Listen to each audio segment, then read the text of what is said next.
Shalom, selamat malam Bapak Ibu Saudara yang dikasihi Tuhan Yesus Kristus. Selamat kita berjumpa kembali dalam renungan pada malam hari ini. Kita bersyukur karena Tuhan selalu baik dan anugerahnya selalu Tuhan limpahkan atas kita. Sebelum kita mendengarkan kebenaran firman Tuhan, mari kita berdoa. Bapa, dalam nama Tuhan Yesus Kristus, Tuhan yang baik, Tuhan yang ajaib dalam karya-Mu, kami bersyukur untuk kemurahan Tuhan. Tuhan sudah menolong kami menuntun sepanjang hari ini. Kembali saat ini kami mau mendengar kebenaran firman-Mu. Urapilah kami supaya kami mengerti dan mentaati akan setiap kehendak-Mu. Dalam nama Tuhan Yesus kami berdoa. Haleluya, amin. Saudara yang dikasih Tuhan, ayat firman Tuhan saat ini terdapat dalam kitab Yosua pasal 6 ayat 3-4. Tertulis demikian.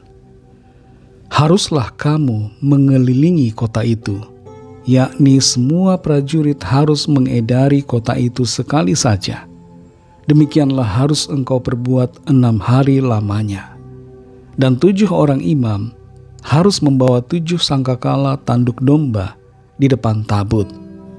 Tetapi pada hari yang ke-7, 7 kali kamu harus mengelilingi kota itu, sedang para imam meniup sangkakala. Saudara yang dikasih Tuhan, seorang anak muda mengelilingi seorang teman sekolahnya yang perempuan sebanyak 7 kali sambil mulutnya sesekali komat kamit. Temannya hanya bisa memandang dengan heran. Selain itu, anak muda ini juga mengelilingi rumah temannya itu sekali sehari selama 7 hari berturut-turut.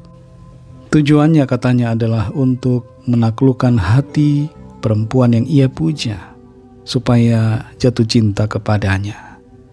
Dasar dari tindakannya adalah kisah Yosua dan bangsa Israel yang mengelilingi Yeriko selama 7 hari.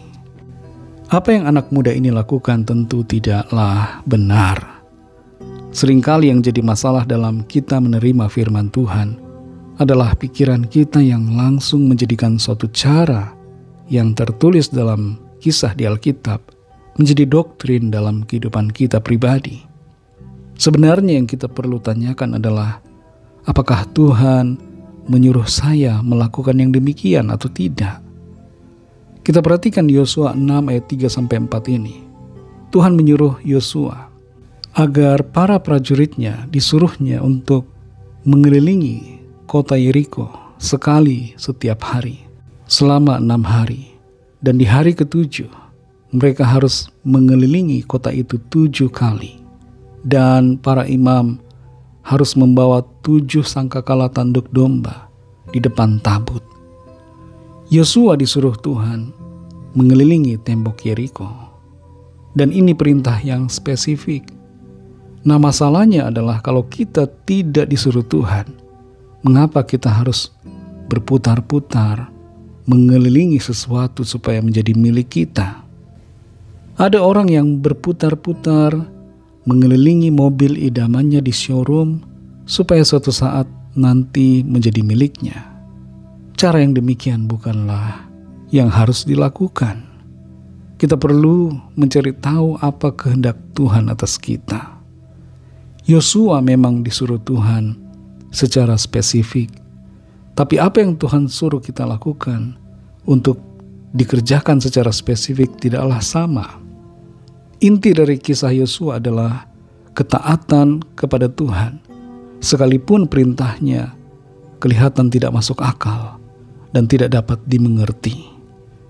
Tuhan menyuruh mereka mengelilingi kota Yeriko, dan bagi yang melakukan pemutaran ini, pengelilingan ini, mungkin mereka bertanya-tanya, mengapa Yosua menyuruh kita berputar-putar?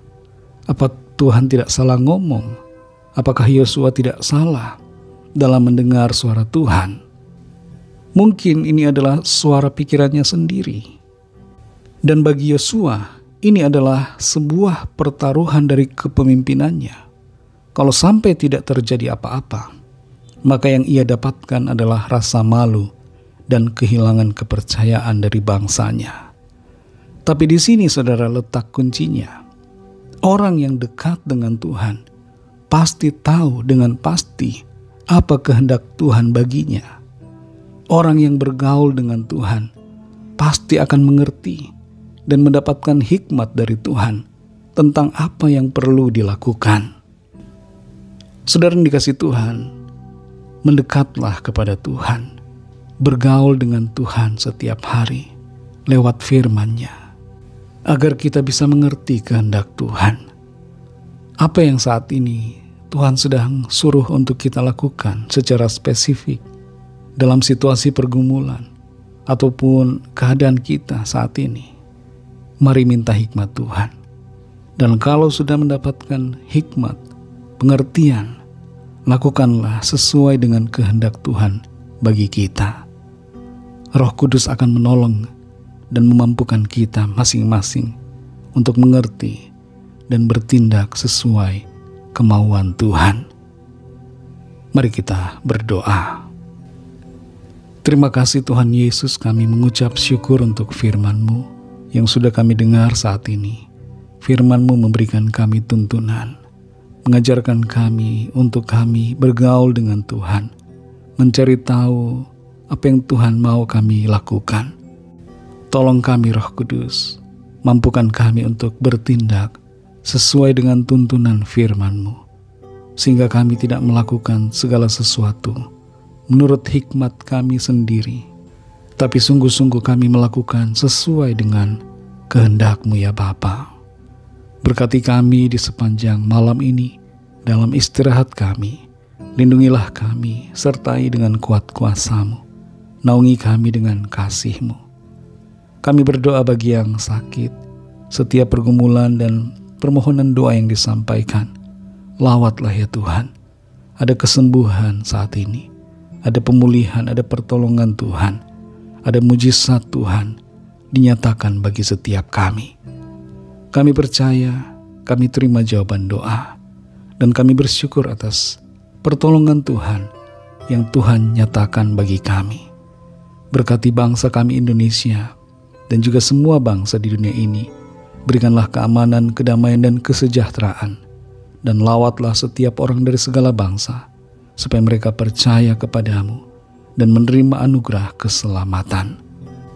Ampunilah kami akan dosa kesalahan kami, seperti kami juga mengampuni orang yang bersalah kepada kami, dan pimpin kami menjadi sempurna seturut dengan kehendak-Mu. Dalam nama Tuhan Yesus Kristus, kami sudah berdoa dan mengucap syukur. Haleluya. Terimalah berkat Tuhan. Tuhan memberkati engkau dan melindungi engkau. Tuhan menyinari engkau dengan wajah-Nya dan memberikan kasih karunia. Tuhan menghadapkan wajah-Nya kepadamu dan memberikan damai sejahtera. Berkat anugerah Allah Bapa, kasih karunia dari Tuhan Yesus Kristus, dalam persekutuan dengan Roh Kudus, menyertai kita semua, sekarang ini dan sampai Maranatha, Tuhan Yesus datang kembali, dan bahkan sampai selama-lamanya. Dalam berkat nama Tuhan Yesus Kristus, haleluya, amin.